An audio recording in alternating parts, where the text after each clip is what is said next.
әлемде 2 миллиардқа жуық қазір ислам дінін ұстанатын адамдар бар деп айтады.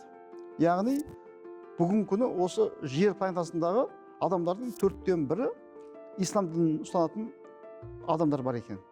Оның ішінде 60-қа жуық мемлекеттер бар деген сияқты. Ислам елдерінде тұратын азаматтардың білім ғылым саласындағы жылда ашатын әртүрлі жаңалықтары, яғни патенттелген жаңалықтары шамамен 47-48 мың екен.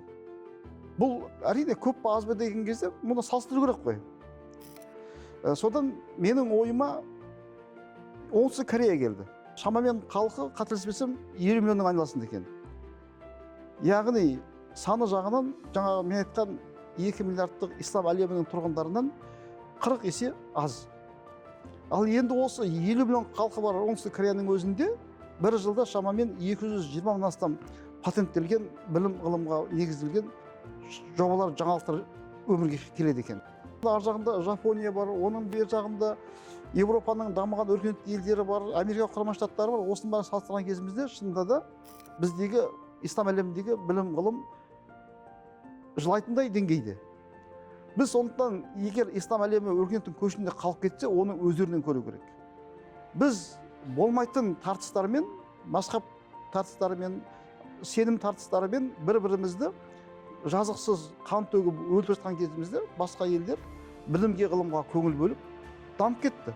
Білім, ғылым тоқырап қалды. Мұхаммед пайғамбарымыз саллаллаху алейхи вассаламның хадистерінің бірінде менің үмметім кейін 73 тармаққа бөлініп кетеді, бір тармағы жұмаққа барады, қалғандары тозаққа барады деген бір хадис алға тартады. Сондықтан әркім осы жұмаққа баратын бір тармақтың ішінде біз деп өзінің ұстанымын алға тартады.